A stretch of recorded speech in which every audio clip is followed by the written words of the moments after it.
ఇప్పుడు చెప్పండి. అదండి, మనము ఆదిశంకరుల చరిత్రలో ఆమ్నాయ పీఠాలు వారు స్థాపించలేదు. ఒక రకంగా చెప్పాలంటే వారు ఈ దేశంలో పాదయాత్ర చేయలేదు, కేదార్నాథ్కి వెళ్ళి మళ్ళీ తిరిగి రాలేదు. వారి తర్వాత విద్యారణ్యులు, శృంగేరి పరంపరలో ఉన్న విద్యారణ్యులే ఈ ఆమ్నాయ పీఠాలను స్థాపించారు అన్న ఆక్షేపణీయ ప్రసంగం విషయం 50 మంది హిందువులకు, ప్రధానంగా శంకర సాంప్రదాయం పాటించే వాళ్ళకి ఇది అభ్యంతరకరం.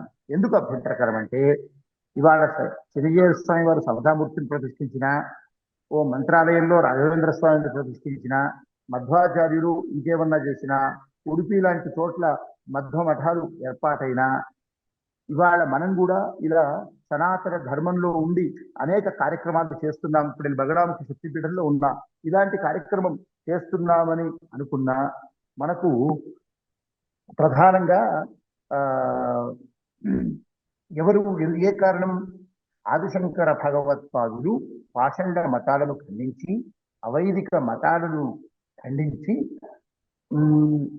మనకు అద్వైత సిద్ధాంతాన్ని ప్రతిపాదించి, అదేవిధంగా అనేక స్తోత్రాలను, భాష్యాలను వారు రచించి, దేశమంతా పర్యటించి, పంచాయతన పూజా విధానాన్ని చెప్పి, షణ్మతాల సారం ఒక్కటే అని షణ్మత స్థాపనాచార్యులై దేశమంతా పర్యటించి, ఈ సనాతన ధర్మం ఒక పటిష్టమైన గురు పరంపరతో మొత్తం భారతదేశం పరిడవిల్లాలని 4 ఆమ్నాయ పీఠాలను స్థాపించి ఇవాళ ఆ గొప్పనైనటువంటి కార్యాచరణ చేయడం వల్లే మనం ఇవాళ ధార్మికులుగా ఉన్నాం. మీరైనా, నేనైనా, చిరంజీవి స్వామి అయినా, ఈకే స్వామి అయినా. ఒకవేళ ఆదిశంకరాచార్యులే లేకుంటే సమతామూర్తి లేదు, మధ్వాచార్యులు లేరు, విశిష్టాద్వైతం లేదు, ద్వైతమతం లేదు, అసలు హిందుత్వమే ఉండేది కాదు. ఇది ఆఫ్ఘనిస్తాన్ కన్నా, ఓ సిరియా దేశం కన్నా, ఓ బంగ్లాదేశ్ కన్నా అత్యంత ఘోరమైన స్థితిలో ఈ భారతదేశం ఉండేది. ఊరికే ఒక భావన చేస్తే, ఆదిశంకరులే లేకుంటే మన దేశం పరిస్థితి అని అనుకుంటే, ఇలాంటి ఆదిశంకరుల వల్ల మనం ఇవాళ ధర్మంగా జీవిస్తున్నానే, సనాతన ధర్మానికి నిలయంగా మన దేశం అనుకొని మనము భావిస్తున్నామే. అలాంటి ఆదిశంకర భగవత్పాదులు సాక్షాత్తు శంకర సాక్షాత్ పరమేశ్వరుడే శంకరుల రూపంలో కారణ జన్ముడై మనకు ఇంతటి గొప్పనైనటువంటి ధార్మిక వారసత్వాన్ని, పటిష్టమైనటువంటి ధార్మిక వ్యవస్థను ఏర్పాటు చేసిన శంకరుల గురించి పూజ్య చిరంజీవి స్వామి చేసినటువంటి భాష్యం చాలా చాలా వక్ర భాష్యం, తప్పుడు భాష్యం. ఒక పథకం ప్రకారం, ఉద్దేశ ప్రకారం, ఒక కుట్రతో కూడుకున్నట్టుగా అందరిలో భావన వ్యక్తమవుతోంది. కనుక ఇది వివాదానికి కారణమైంది. అనేక వివాదాలు గతంలో ఆదిశంకరాచార్యులు జగద్గురువే కాదన్నా సహించాం, మర్చిపోయారు అందరూ. ఇప్పుడు మళ్ళీ ఆదిశంకరులు ఆమ్నాయ పీఠాలు స్థాపించలేదు అనే ఒక వివాదాస్పద విషయం వల్ల అందరూ బాధపడుతున్నారు. ఒక్క అద్వైత సిద్ధాంతాన్ని పాటిస్తున్న స్మార్తులే కాదు, శైవ మతం వాళ్ళు, వైష్ణవ మతం వాళ్ళు, విశిష్ట ద్వైత మతం వాళ్ళు, ప్రతి ఒక్కళ్ళు కూడా బాధపడుతున్నారు, ప్రతి ఒక్కళ్ళు విమర్శిస్తున్నారు. నాతో అనేక మంది వైష్ణవ మిత్రులు ఫోన్ చేసి, ఎందుకు అనవసరంగా ఈ పెంట వచ్చిందండి, అలా అనాల్సింది కాదు కదా, అసలు ఎందుకు అలా మాట్లాడారు స్వామివారని ఎంతో మంది నాతో దగ్గర వాళ్ళు మాట్లాడుతూ ఉన్నారు. పెద్ద పెద్ద భాష్యాలు రాసిన శాస్త్ర పండితులు, వైష్ణవుల్లో ఉన్నటువంటి ఉభయ వేదాంతాన్ని అధ్యయనం చేసిన పండితులు కూడా మాట్లాడుతున్నారు. అందుకోసం మన ఒకటే ఒక నినాదం ఏమంటే, ఒకే ఒక అభ్యర్థన ఏమంటే వారికి, స్వామి మీరు ఒక చేయకూడని వివాదాన్ని మీరు సృష్టించారు, కల్పించారు. మీరు కావాలనే ఆదిశంకరుల గురించి మాట్లాడినట్టుగా అందరికీ అర్థమవుతుంది. దయచేసి మీరు మాట్లాడిన మాటలు పొరపాటుగా మాట్లాడినట్టుగా పెద్ద మనసుతో మీరు గనక ఒక ప్రకటన చేస్తే, నాబోటి వాళ్ళమందరం కూడా మౌనమై మళ్ళీ ఏనాడు ఈ విషయాన్ని ప్రస్తావించకుండా ఉండడానికి దీనికి ముగింపు పలికిన వారం అవుతాం. ఆ ముగింపు మీ మాటల ద్వారా వస్తుంది. మీరు తాంబూలాలు ఇచ్చాం తన్నుకు చావండి అన్న నినాదం సందంలా మీరు ఒక్క మాట అనేసి వదిలేసి మౌన వ్రతం పాటిస్తున్నారు. ఆ మౌనవ్రతం పాటించడం వల్ల ఏమైతోంది? బ్రాహ్మణేతరులైనటువంటి మీ శిష్యులమని చెప్పుకునే వాళ్ళు స్మార్త ధర్మాన్ని, ఆదిశంకరుల వారసత్వాన్ని అనుసరిస్తున్న వాళ్లను బూతులతో, అపరుష పరుష పదాలతో దూషిస్తూ ఒక గందరగోళం సృష్టిస్తున్నారు. అనేక మంది పండితులను తిడుతూ ఉన్నారు. అనేక మంది ఈ విషయాన్ని దూషిస్తూ ఉన్నారు. సమాజంలో ఇప్పుడు ఏమవుతుందంటే, ఈ బ్రాహ్మణులకేం పని లేదా, ఈ స్వాములకేం పని లేదా, ఒకళ్ళేమో ఆమ్నాయ పీఠాలు స్థాపించలేదని ఆదిశంకర్లకు వ్యతిరేకంగా మాట్లాడతారు, ఇంకొకళ్ళు ఏమో అది తప్పని అంటారు, ఒకళ్ళకొకళ్ళు ఇలా తిట్టుకుంటున్నారు. ఇదేమి హిందూ ధర్మం అండి, అసలు ఇదేం మీరు బ్రాహ్మణులండి, ఇదేం పండితులండి అనే చులకన భావన, ఏహ్యమైనటువంటి భావన మీరు చేసిన వ్యాఖ్యల వల్ల ఇప్పుడు కలుగుతుంది. ఆ పరిస్థితి పోవాలి. ఇంకా అసలే ప్రపంచంలో మన ధర్మాన్ని, మన హైందవాన్ని నిర్వీర్యం చేయడానికి వేరే మతాల వాళ్ళు, పాషండ మతాల వాళ్ళు, అవైదిక మతాల వాళ్ళు ఒక కుట్ర వన్నుతున్నారు. ఆ కుట్ర ఎలాంటిది? ఎవరినో ఇతరులను దాడి చేయట్ల, ధర్మాన్ని కాపాడుతున్న బ్రాహ్మణ సమాజం ఏదైతే ఉందో, నిత్యం అనుష్ఠానము, ఉపాసన, కాస్త నియమ నిష్టలతో గడిపే ఈ సమాజం ఏదైతే ఉందో, ఈ సమాజాన్ని నిర్వీర్యం చేస్తే హిందూ మతమే నిర్వీర్యం అవుతుంది అనే భావనతో వేరే కులాల వాళ్ళ గురించి పోవట్లేదు. ఎందుకంటే వేరే కులాల వాళ్ళని ఏమన్నా వాళ్ళకి వచ్చే ప్రయోజనం లేదు. ఏ ప్రయోజనం? ధర్మాన్ని కాపాడుతున్న సమాజాన్ని ఏమన్నా అంటే హిందుత్వం నాశనం అయిపోతుంది, మాల పబ్బం గడుస్తుంది. మిగతా దేశాలలాగా భారతదేశంలో కూడా హైందవం, అదే సనాతన ధర్మం సర్వనాశనం అయితే వాళ్ళు అనుకున్నటువంటి పథకం నెరవేరుతుంది. ఆ ప్లాన్తో పాషండ మతాల వారు ఉంటే, మనలోనే ఒక యతి స్థానంలో, ఒక గురు స్థానంలో, నలుగురికి మార్గదర్శనం చేసే స్థానంలో ఉన్నటువంటి స్వామి వారు ఏ హిందూ ధర్మం ఇవాళ బతికి బట్టగడుతుందో, ఏ సనాతన ధర్మం పరిణమిల్లుతుందో దానికి మూలకారకులైనటువంటి ఆదిశంకరాచార్యులు అనడం భావ్యం కాదు, తప్పిదము, కుట్రపూరితము. అందుకోసం మీరు ఈ మాటలను వెనక్కి తీసుకోలేని పక్షంలో మొత్తం హిందూ మతమే సర్వనాశనం అవడానికి మీ మాటలు, హిందువుల్లో ఐక్యత లేదు, హిందువుల్లో రకరకాల భావాలు ఉన్నాయి, హిందువుల్లో సమానత్వం లేదు, వీళ్ళలో వితండవాదం ఎక్కువ, తప్పుడు వ్యాఖ్యలు చేసే వాళ్ళు ఎక్కువ, అనేకమైనటువంటి వాదోపవాదాలతో ఈ ధర్మాన్ని నాశనం చేస్తున్నారు వీళ్ళు అనే ప్రచారం మీ మాటల వల్ల మీరు కల్పించిన వారు అవుతారు. దయ ఉంచి చినజేరు స్వామి వారికి సాష్టాంగ ప్రణామర్పిస్తూ నేను మళ్ళీ మళ్ళీ అభ్యర్థిస్తూ ఉన్నాను. మీరు మీ మాటలను తక్షణమే వెనక్కి తీసుకోండి, మీ మౌనం వీడండి, మౌన వ్రతాన్ని వీడండి. మిమ్మల్ని ఎప్పుడూ గౌరవిస్తాము, మిమ్మల్నే కాదు, ద్వైతాద్వైత విశిష్టాద్వైతాలను పాటించే సనాతన ధర్మీయులందరినీ కూడా గౌరవిస్తాం, అభిమానిస్తాం. దయవుంచి మీరు మీ మాటలను వెనక్కి తీసుకోండి. మేము మీరు అన్నటువంటి కేవలం సమతాకుంభు సందర్భంగా మీరు ఆదిశంకరులు ఆమ్నాయ పీఠాలు స్థాపించలేదు, ఆదిశంకరులు కేదార్నాథ్కి వెళ్ళి అవతార సమాప్తి చేసి మళ్ళీ వెనక్కి రాలేదు, విద్యాశంకరులు 12వ జగద్గురు అయినటువంటి శృంగేరి సాంప్రదాయంలో ఉన్న జగద్గురువే ఆమ్నాయ పీఠాలు స్థాపించరు అనే అభ్యంతరకర విషయం మాత్రమే మేము ఆక్షేపణగా మేము మాట్లాడుతున్నాం తప్ప మాలో వైష్ణవ ద్వేషం లేదు. కొంతమంది పనికి రాని విధవలు, ఏమాత్రం ధర్మం గురించి జ్ఞానం లేని వాళ్ళు, ఆదిశంకరుల యొక్క తత్వం తెలియని మూర్ఖులు మేము మాట్లాడుతున్న మాటలను వైష్ణవ ద్వేషం అనే మాట వేస్తూ మనమేదో విమర్శిస్తున్నట్టుగా మాట్లాడుతున్నారు. అసలు విష్ణువును పూజించే వాళ్ళము, విష్ణువు ఆరాధన చేసే వాళ్ళము మనము. ఆదిశంకరుల పరంపరగా మనం మాత్రమే. మనకు రామాలయమైన, కృష్ణ దేవాలయమైన, పాండురంగ దేవాలయమైన, ఇంకే లక్ష్మీనారాయణ దేవాలయమైనా అర్చనా రీతుల్లో విషయంలో కానీ, ఉపాసనలో కానీ మనకు మించిన వాళ్ళు లేరు. అందులోకే మన స్మార్తము. స్మృతి ఏదైతే చెప్తుందో ఆ స్మృతులకు అనుగుణంగా ఆచరించే వ్యక్తులం కనుకనే స్మార్తులము. మనకు ఒకటే శివుడే దేవుడు అనము, ఒకరే విష్ణువే దేవుడు అనము, ఒకటే అమ్మవారి శక్తే దేవత అనము, ఒకటే స్కాంద కుమారస్వామి దేవుడు అనము, ఒకటే సూర్యుడే దేవుడు అనము, ఒకటే గణపతి దేవుడు అనం. సకల దేవతారాధన ఏదైతే మనకు పంచాయతనాన్ని వారు అందించారో అది శక్తి పంచాయతనమా, విష్ణు పంచాయతనమా, గాణపంచ పంచాయతనమా, సౌర పంచాయతనమా, లేక స్కాంద, ఏదైనా అన్ని 6 మతాలకు సంబంధించి సమానంగా ఆరాధించే ఉపాసనా మార్గంలో ఉన్నవాళ్ళం మనం కనుక మనం విష్ణుద్వేషం కాదు.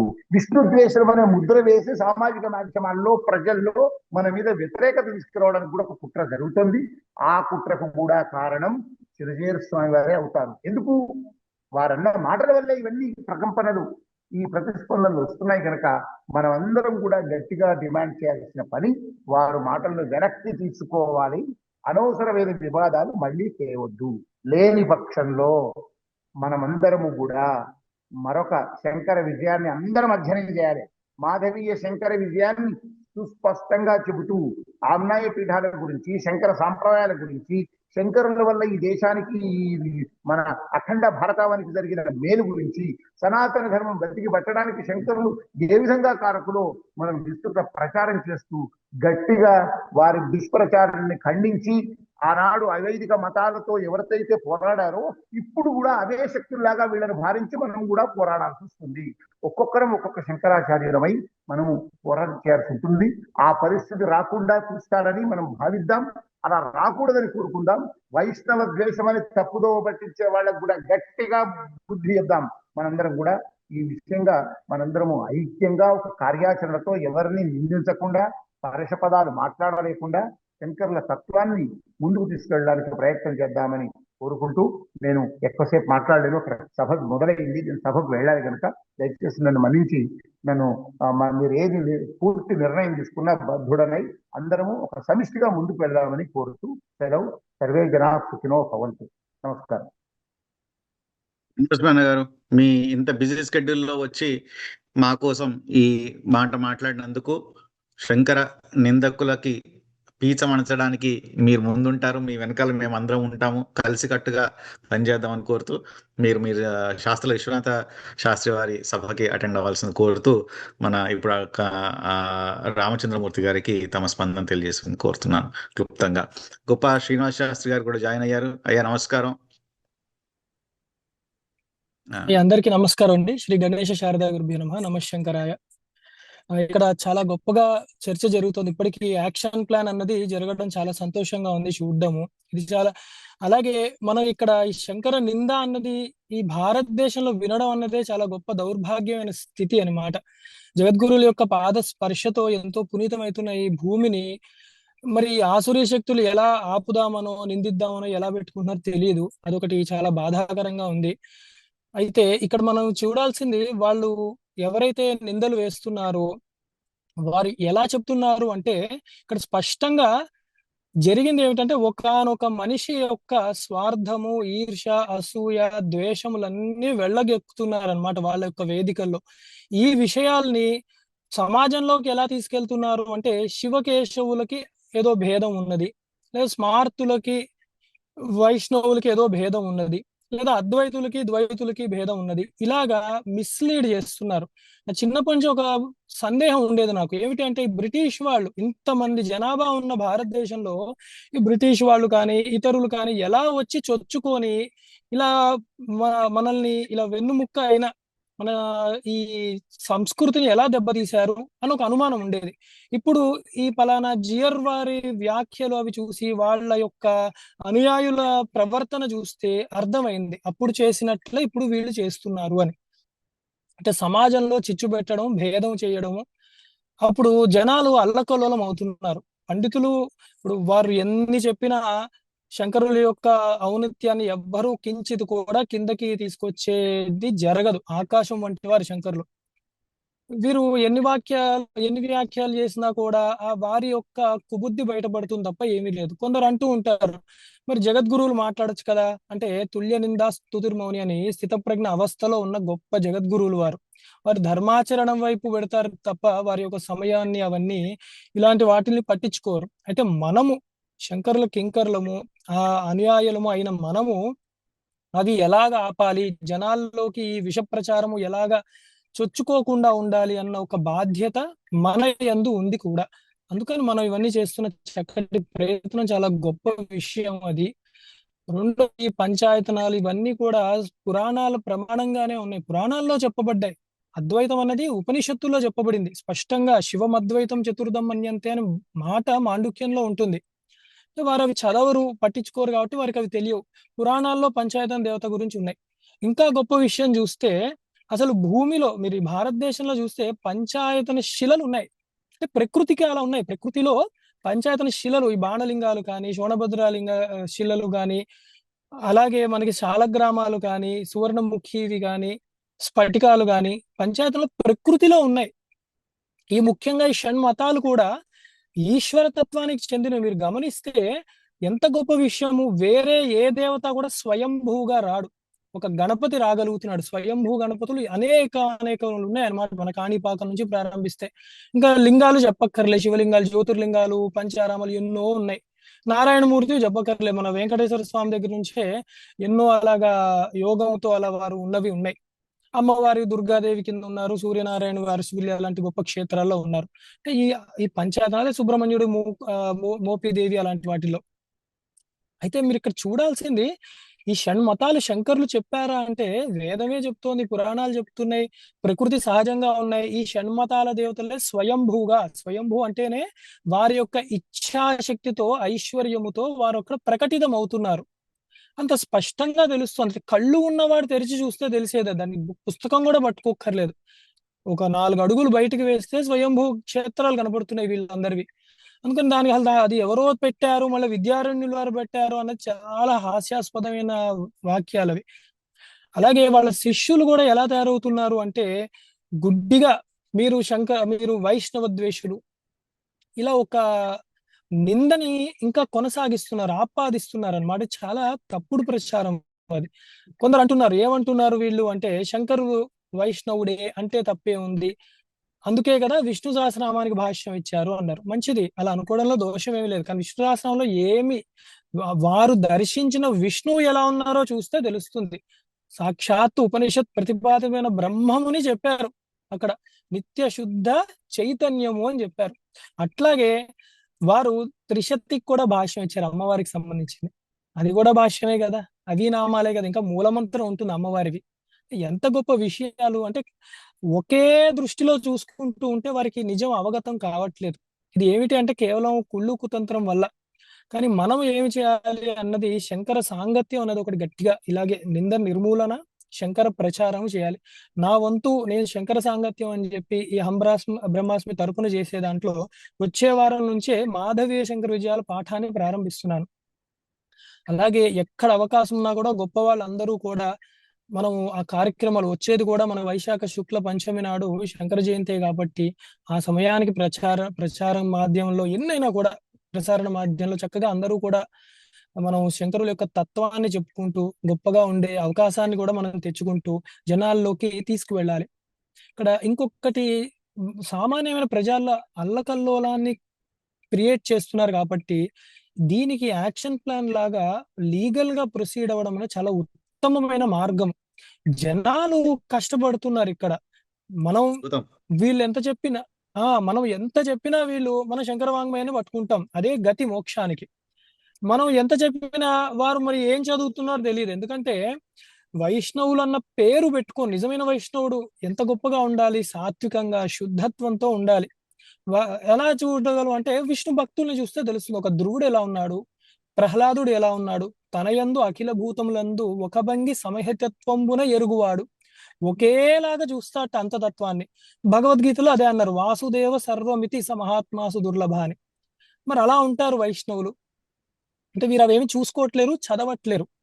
ఇంకా ఇక్కడ సమ్మేళనం ఎలా చేస్తున్నారంటే ఇష్టదేవత ఆరాధన ఒకటి ఉంటుంది మనకి. అలాగే తత్వదర్శనములు వేరే. ఇవన్నీ భారతీయ తత్వదర్శనముల్లో యోగము, సాంఖ్యము, మీమాంస, ఈ వేదాంతము అవన్నీ వస్తాయి. ఇప్పుడు వాటిల్ని ఇక్కడ ఇష్టదేవత ఆరాధన, శైవము, శాక్తేయం ఇలాంటివి కలగాపులగం చేసేసి, అంటే మేము విష్ణుమూర్తిని ఆరాధిస్తే ఖచ్చితంగా మేము ద్వైతులమే అయి ఉండాలి, ఇలాంటి ఒక ధోరణిలోకి వెళ్ళిపోతున్నారు అనమాట. అలాగే ఎక్కడా లేదు కూడా. నాకు తెలిసి చాలా మంది మనందరం కూడా వెంకటేశ్వర స్వామినే కలియుగ దైవం కిందనే మనం ఎప్పుడు నమస్కారం చేసుకుంటూ ఉంటాం. ఈ భస్మధారణ అన్నది వైదికంగా వచ్చిన మార్గం. అలాగా ఎవరి ఉపాసన వేరు, అదే పరబ్రహ్మముని. అలాంటిది వీరు ఇలా కలగాపులగం చేయకూడదు. అందుకే ఖచ్చితంగా వీటికి యాక్షన్ తీసుకోవాలి. ఎందుకంటే వీళ్ళు ఈ మాటలే కాదు, కొన్ని సభలో చెప్పలేనంత దారుణమైన వ్యాఖ్యలు చేస్తున్నారు. శంకరుల యొక్క యోగ శక్తి వాటి గురించి ముఖ్యంగా అంటే మండన మిశ్రుడుతో జరిగిన వాదనలో వారు ప్రదర్శించిన యోగ శక్తి, దాని గురించి కూడా చాలా నీచంగా కువాక్యలని చేస్తున్నారు అనమాట. అవన్నీ ఖండించి తీరవలసినదే. ఎందుకంటే వారు చదివింది లేదు. కర్మలు అన్నవి శరీరంతో చేస్తారు, మనసా వాచా కర్మ.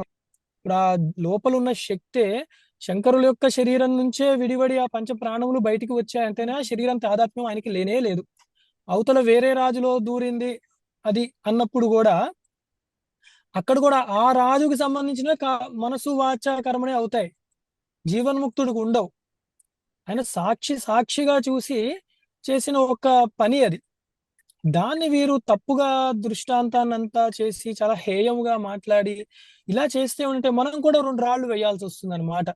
అంటే ఇప్పుడు పలానా వాళ్ళ ఆచార్యులు వారే అందరికీ ఉపదేశం ఇచ్చి, వారు మహానారాయణ మంత్రాన్ని అందరికీ ఉపదేశం ఇచ్చి వాళ్ళని తరింపజేశారంటే, తరింపజేయడం అన్నది ఎక్కడా జరగలేదు. వారి శిష్యులు ఒకళ్ళు కూడా తరించారు అన్నది దాఖలాలు లేవు. మన గురువు ఏమయ్యాడంటే ఇప్పటికీ ఒకానొక క్షేత్రంలో పాప ఆయన కూర్చోబెట్టారు శిష్యులే. అంత మూర్ఖంగా ఉంటారు శిష్యులు. ఇప్పుడు ఆయన శరీరమే సంస్కారం చేయలేదు, ఆయనకి అంతిమ సంస్కారాలు అలాగే కూర్చొని పెట్టేశారు శిష్యులు. ఎందుకు అంటే వారు అలాంటి పనులు చేశారు కాబట్టి, గురువు చెప్పిన దాన్ని అధిగమించేసి అందరికీ ఆయన ఉపదేశాలు ఇచ్చేసి అలా చేశారు. అటు శిష్యులు తరించలేదు, ఆ గురువు కూడా మనకు తరించినట్టు ఏమి కనపడట్లేదు. ఇలా చెప్పాల్సి వస్తుంది అనమాట. ఇంకన్నీ అంటే ఒక రాయి వేస్తే 10 రాళ్ళు అట్టే తగులుతాయి వాళ్ళకి. అందులో ఇందాక గొప్పగా చెప్పారు, వాంగ్మయం ఎంత ఇచ్చారు శంకరాచార్యులు వారు. అసలు ఎంత నిస్వార్థముగా పీఠాలు అవన్నీ పెట్టారు వారు. అలాంటి గొప్ప విషయాలన్నీ చూసినప్పుడు శంకరులు చెప్పిన వాంగ్మయం అందరికీ ప్రచారం చేస్తూ దాని యందు మాత్రమే శ్రద్ధాభక్తులతో ఉంచుకుని వేరే వాళ్ళని గౌరవిస్తామా అంటే మన గౌరవ భంగము కలగనంత వరకే. ఎవరైనా అంతే. అందరినీ తల్లిగా చూడమంటే, నా తల్లిని ద్వేషిస్తుంటే నేను ఎవరిని తల్లిగా చూడను నేను. మనం కూడా ఆ పరిస్థితుల్లోనే ఉన్నాం ఇప్పుడు. అందుకని వారి గౌరవం వాళ్ళు నిలబెట్టుకోవాలి, వాళ్ళ మర్యాద వాళ్ళు నిలబెట్టుకోవాలి. చిన్నపిల్లల్ని అడిగినా చెప్తారు, మర్యాద ఇచ్చి పుచ్చుకోండి అని. ఇవ్వనప్పుడు పుచ్చుకోవడం అనేది సహజంగానే ఉండదన్నమాట. ఒక చిన్న దృష్టాంతం చెప్తాను. ఒకానొక చిన్న ఎలకట ఒక ఇంట్లో ఒక గుహలో కూర్చొని, సింహం నా జోలికి రాదు, సింహం నా దగ్గరికే రాలేదు, దానికి నేనంటే భయము, నేను చాలా గొప్పదాన్ని అని చెప్పిందిట. అక్కడున్న ఎలకలు బొద్దింకలు అవి వింటూ కూర్చున్నాయట. అరే రే, ఎంత గొప్పది మన ఎలక ఇలా చెప్పింది అని. విషయం ఏమిటంటే, సింహం యొక్క శక్తి తెలియాలంటే ఏనుగుని అడగాలి, ఎలకని కాదు. ఇంట్లో ఎక్కడో దాక్కొని గుహలో ఉండి మాట్లాడేదాన్ని కాదు.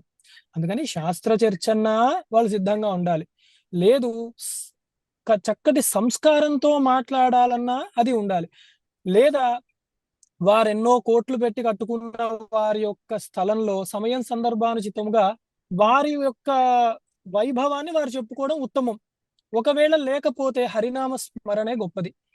ఆ విష్ణు సహస్రనామాలు చదువుకుంటూ ఉన్నా నయం. అంతేగాని వేరే వాళ్ళని నిందిస్తూ ఉంటే భగవంతుడే సంతోషించడు అని చెప్తూ, అందరం కూడా చక్కగా ఈ యొక్క కార్యక్రమాన్ని మళ్ళీ మళ్ళీ కూడా మనం కలుసుకుంటూ కొత్త కొత్త విషయాలు తెలుసుకుంటూ కూడా శంకరుల యొక్క గొప్పతనాన్ని ఇంకా గొప్పగా ప్రచారం చేసుకుంటూ ఉండాలి మనము. అలాగే వేరే ఎవరు వచ్చినా కూడా ఇందాక పెద్దలందరూ చెప్పారు అన్నమాట, ఇట్లా ఇంకోసారి మళ్ళీ వాళ్ళు ఇలాంటి సాహసం చేయకూడదు. ఒకసారి రాయి వేసినప్పుడు భరించాడంటేనే 10 రాళ్ళు వేయడానికి సిద్ధంగా ఉంటారు, తయారవుతూ ఉంటారు. అందుకని మనం ఇంకెప్పుడు కూడా అలాంటి స్థితి ఎవరికి కలగకూడదు. అందరూ గట్టిగా ఉండాలి. మన ఆచార్యులు మనకి గొప్ప. ఇప్పుడు మన వాళ్ళు కూడా ఎంతో మంది నేను చూశాను, చాలా సౌమ్యంగా మాట్లాడతారు. ఎందుకంటే మన గురువు గారు ఇచ్చిన సంస్కారం అది. అందుకని మనం అందరినీ గౌరవిస్తూనే ఉన్నారు. కానీ అవతల వాళ్ళు ఒక్కసారి శంకరులు గొప్పవారు అన్న మాట ఏ ఒక్కడు అనలేదు, మీరు గమనించండి. అంటే వారు అలా అనడానికి కూడా వారికి ఇష్టం లేదు, ఆ మనసు సపోర్టే చేయదు. మరి మనం ఎందుకు వాళ్ళకి అయ్యా మీరు గొప్పవాళ్ళు అని అనడానికి మనం ఊరికే అనక్కర్లేదు. అది నేను అనేది అనమాట. మన మర్యాద మనం కాపాడుకుంటూ ఉందాము. మనం ఏం దిగక్కర్లేదు, అవసరం లేదు, కర్మ లేదు. మన జగద్గురువులు అంత గొప్పవారు, జగత్తుకి గురువులు వారు. జగత్తులో ఏ మూల ఎవరు వచ్చినా కూడా వారికి మార్గదర్శనం చేయగలిగే సత్తా ఉన్నవారు. మనం చూస్తున్నాం శాస్త్ర సభల్లో ఎలా ఉంటారు, సింహ గర్జన, అద్వైత సింహం వారు. అందుకని అలాంటి జగద్గురువులకి నమస్కారం చేసుకుంటూ ఆ శ్రీమన్నారాయణమూర్తిని అలాగే శంకరుణ్ణి జగన్మాతను కూడా ప్రార్థిస్తూ ఈ కలిగిన ఒక వైక్లభ్యం అతి త్వరగా వీడి ఎవరు ఇలాంటిది ప్రారంభించారో వారే వచ్చి క్షమాపణ చెప్పడం అన్నది పెద్ద మాట. అది వారి నుంచి ఎక్స్పెక్ట్ చేయలేము. కనీసం ఏదో దొర్లింది అని ఒప్పుకున్నా చాలా మంచిది. ఇది లోకానికి సామరస్యాన్ని కలిగించడానికి. అందుకే సత్యం బ్రూయాత్ ప్రియం బ్రూయాత్ న బ్రూయాత్ సత్యం అప్రియం అని కూడా అన్నారు కదా. అంటే కనీసం ఇంగితం ఉన్న వాళ్ళు ఎవరన్నా కూడా ఒకరిని బాధ పెట్టే పని చెయ్యరు. ఎందుకంటే మనసావాచ కర్మనే కూడా ఎవరిని బాధ పెట్టద్దని చెప్తున్నారు. అలాగే సన్యాసి వస్త్రములలో ఉన్నవారు అసలు చేయకూడదు అని నా ఉద్దేశం. ప్రభావితం చేస్తారు వారు తెలియకుండా, గుడ్డిగా నమ్ముతారు. యద్యద్ ఆచరతి శ్రేష్ఠ తత్త దేవేతరో జనః అని చెప్పి ఆచార్యులు స్థానంలో ఉంటే గుడ్డిగా నమ్ముతారు వాళ్ళని. దాని యొక్క ఇంపాక్టే మనం ఇప్పుడు చూస్తున్నాం అనమాట. అల్లకల్లోలం అవుతోంది అనమాట. వినే స్థితిలో కూడా జనాలు లేరు అని చెప్పి, అందుకే మనందరం కూడా ఆ జగద్గురువుల్ని, జగన్మాతను నమస్కారం చేసుకుంటూ అందరికీ సద్బుద్ధి వచ్చి ఈ చిక్కుముడి ఎలా వచ్చిందో అలాగే విడాలి అని చెప్పి కోరుకుంటూ ఈ అవకాశం ఇచ్చినందుకు అందరికీ కూడా మరొకసారి ధన్యవాదాలు చెప్తూ నమస్కారం అండి. నమశంకరాయ.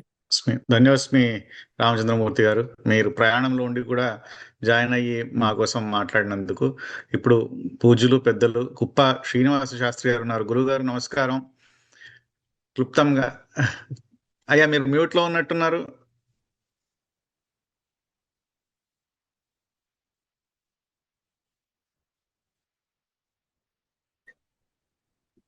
అయ్యా మ్యూట్ లో ఉన్నారండి.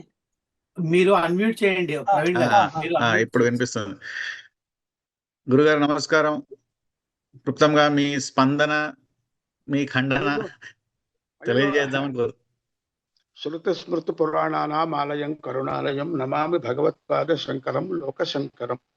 అజ్ఞాన తిమిరాంధస్య జ్ఞానాంజన శలాకయా చక్షురున్మీలితం యేన తస్మై శ్రీ గురవే నమః.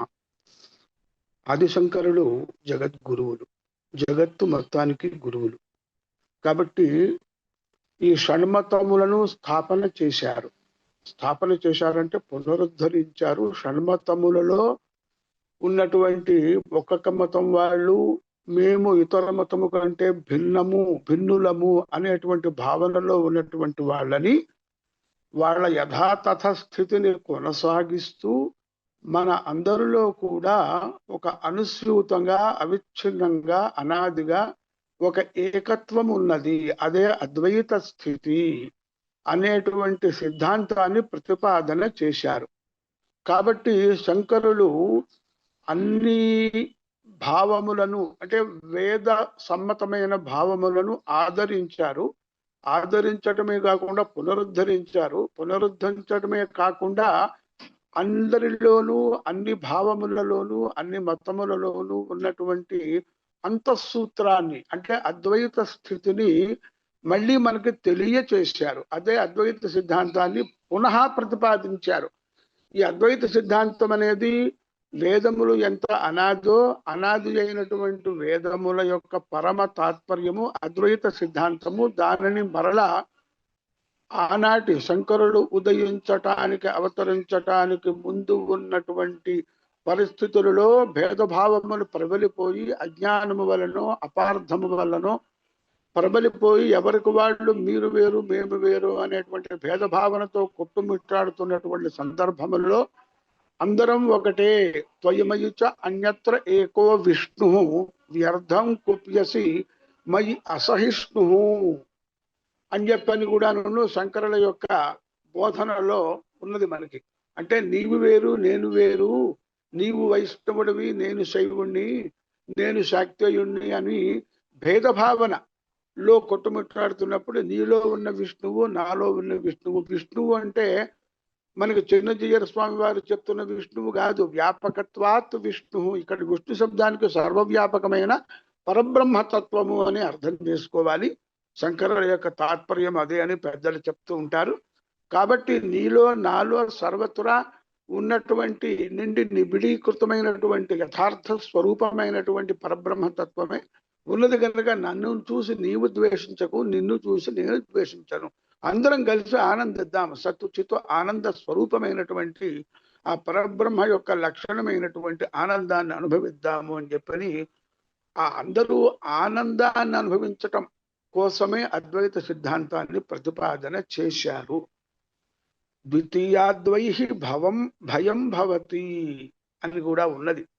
ఎప్పుడైతే రెండవ వస్తువు ఉన్నదో ఆ రెండవ వస్తువు అనేప్పటికీ ఒకటి రెండు, అది ఇది కాదు, ఇది అది కాదు, అన్యోన్యాభావము అంటారు తర్కశాస్త్రంలో.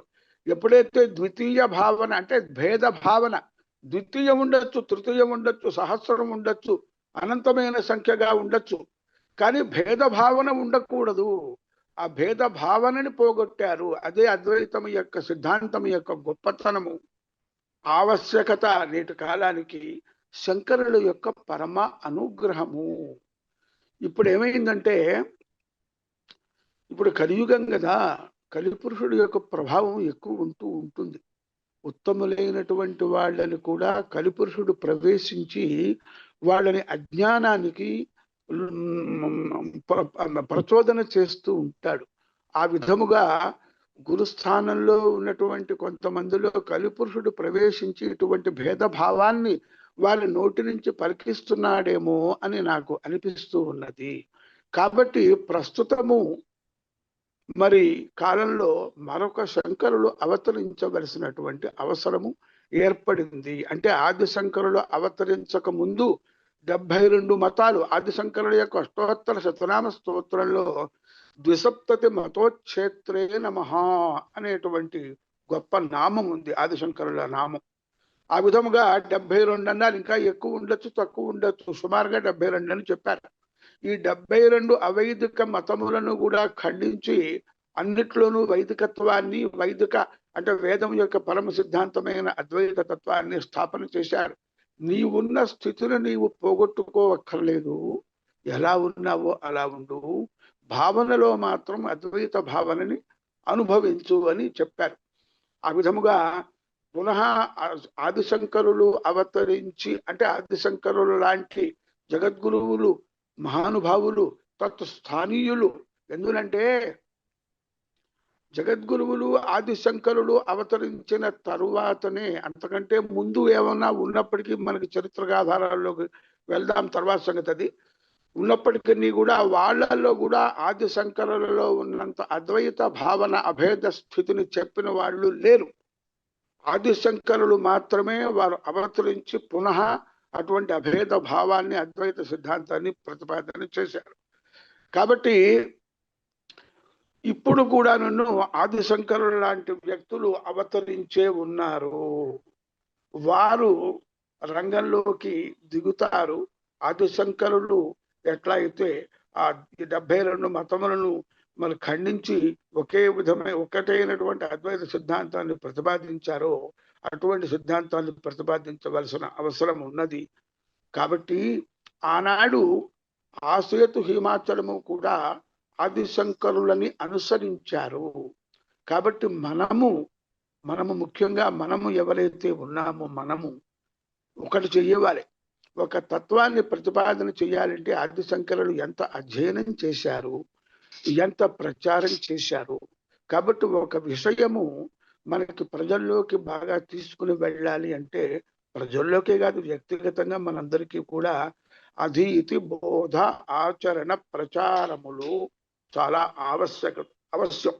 కాబట్టి ప్రస్తుతము ఆదిశంకరుల గురించి, ఆదిశంకరులు ప్రతిపాదించినటువంటి అద్వైత తత్వాన్ని గురించి మనము అందరము కూడా ఆదిశంకరుల అనుయాయులము ఎవరైతే ఉన్నామో మనం అందరం కూడా ఇంకా ఎక్కువగా అధ్యయనం, బోధ అంటే అర్థం చేసుకోవటం, అధ్యయనం చేయటం, అర్థం చేసుకోవటం, అధీత బోధ, దానిని ఆచరణలో పెట్టడం, దానిని ప్రజల్లోకి ఇంకా ఎక్కువ ప్రచారంలోకి తీసుకోవలసినటువంటి బాధ్యత మనందరి మీద ఉన్నది. ఇందాక శ్రీరామచంద్రమూర్తి చెప్పినట్టుగా మరి శంకర విజయాన్ని నేను పాఠాలు చెప్పడానికి ప్రారంభిస్తున్నాను, ఆలోచన చేస్తున్నాను అన్నారు. ఆ విధంగా మనందరికీ కూడా ఆధారభూతమైనటువంటిది ఆదిశంకర దిగ్విజయము.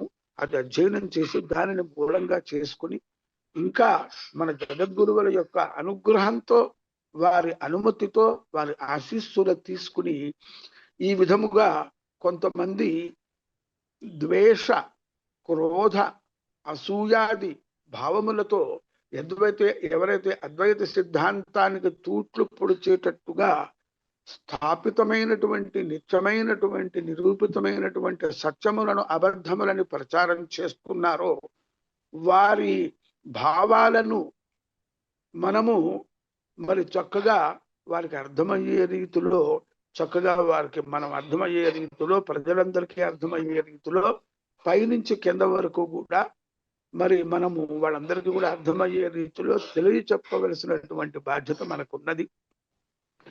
మరి అంతేకాకుండా వారు చేస్తున్నది ఎలా ఉందంటే, ఇంగ్లీష్ లో ఒక సామెత ఉంది, కన్విన్స్ ఆర్ కన్ఫ్యూజ్. వాళ్ళు కన్విన్స్ కాలేకపోతున్నారు, కన్విన్స్ చేయలేక కన్ఫ్యూజ్ చేయడానికి ప్రయత్నం చేస్తున్నారు. వాళ్ళది చిన్న గీత, పక్కన పెద్ద గీత ఉన్నది. ఆ పెద్ద గీతను చూసి చిన్న గీత బాధపడుతున్నది, ద్వేషంతో, అసూయతో, అజ్ఞానంతో, మరి అటువంటి సంస్కారము లేకపోవటం వల్ల.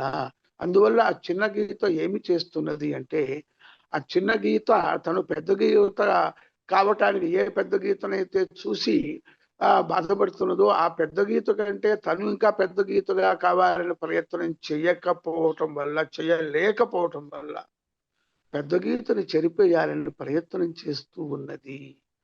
ఆ పెద్ద గీతని చిన్న గీత, తనకంటే చిన్న గీత తన యొక్క శక్తియుక్తులతోనో, దుష్ట శక్తుల యొక్క ప్రభావంతోనో, మద్దతుతోనో పెద్ద గీతని తనకంటే చిన్న గీతగా తాత్కాలికంగా చేయగలిగినా ఇది ఎప్పుడూ చిన్న గీతగానే మిగులుతుంది. అది పెద్ద గీత ఎప్పటికీ కాలేదు. కాబట్టి చిన్న గీత ఏదైతే ఉందో అది తాను పెద్ద గీతగా కావటానికి ఆ పెద్ద గీతని చూసి, ఆ పెద్ద గీత ఎలా పెద్ద గీత అయిందో అలా ప్రయత్నం చేస్తేనే చిన్న గీత పెద్ద గీత అవుతుంది. అప్పుడే దానికి సార్థకత్వం అవుతుంది. అంతే తప్ప పెద్ద గీతని తగ్గించడానికి ప్రయత్నం చేస్తే చిన్న గీత ఎప్పటికీ పెద్ద గీత కాలేదు. అది ప్రస్తుతం జరుగుతున్న పరిస్థితి. మనందరి యొక్క కర్తవ్యం కనిపిస్తున్నది ఏంటంటే, వాళ్ళు కన్విన్స్ చేయలేక కన్ఫ్యూజ్ చేస్తున్నారు. మనం కన్ఫ్యూజ్ అయిన వాళ్ళందరినీ కూడా కన్విన్స్ చేయాలి. దానికి మనకి వెనకాల ఫీడ్బ్యాక్ బాగా ఉండాలి, దైవ బలం ఉండాలి, జగద్గురువుల యొక్క ఆశీస్సులు ఉండాలి. అందువల్ల మనం అధీతి బోధ ఆచరణ ప్రచారములన్నింటినీ కూడా పెద్దగా ఉద్యమంగా తీసుకుని మనము ఎప్పుడు అవకాశం ఉంటే అప్పుడు అంతా కూడా మనం అందరం కూడా ఆ ప్రయత్నంలో మనం ముందుకు వెళ్దాము, అందరినీ కూడగట్టుకుందాము, సమాజాన్ని చైతన్యవంతం చేద్దాం, జాగృతం చేద్దాం. We will make society aware, realize what is the truth. మీలాంటి పండితులు, పూజ్యులు అందరూ ముందుగా నడుస్తూ ఈ శంకర విజయాన్ని లేదా ఈ సాహిత్యాన్ని, వేదాన్ని, శాస్త్రాన్ని, నిజాలను మాకు చెప్తా ఉంటే ఒక యువ శంకర కింకరులుగా మాలాంటి వారు దిలీప్ అండ్ మన సాత్విక్ అందరు కాల్లో ఉన్నారు. మేమందరం కూడా ముందు నడుస్తూ దీన్ని ఇంకా ముందుకు తీసుకెళ్తామని ప్రామిస్ చేస్తూ మనం మళ్ళీ ఈ కాల్లో జాయిన్ అవుదాం. ఎందుకంటే 2 నిమిషాల్లో మళ్ళీ ఇది క్లోజ్ అయ్యేటట్టుంది. మళ్ళీ కాల్లో జాయిన్ అవుదాం. నెక్స్ట్ దిలీప్ గారు మాట్లాడుతాం. అలాగే. శుభం శుభం శుభం శుభం. అందరికీ నమస్కారం అండి. అందరు జాయిన్ అవ్వండి. అందరికీ నమస్కారం అండి. శభాయ నమః. శ్రీ గురుభ్యో నమః. ఇంతకు ముందు ప్రముఖులు చెప్పినట్టుగా, పెద్దలందరూ చెప్పినట్టుగా మనకి శివద్వేషం లేదు, విష్ణుదేశం లేదు అనడానికి అయ్యా అనుకోవద్దు. ఇది 2 నిమిషాల్లో, 1 నిమిషంలో క్లోజ్ అయిపోతుంది. ఇది మరలా జాయిన్ అవుదామండి. ఒక క్షణం తప్పగా అనుకోదాం. ఎందుకంటే మీరు మొదలు పెట్టిన తర్వాత మళ్ళీ డ్రాప్ అవుతుంది కదా, మళ్ళీ ప్రారంభం చేయకుండా ప్రారంభం నుంచే దాంట్లో జాయిన్ అవుదాం. అది సేమ్ లింక్. అలాగే.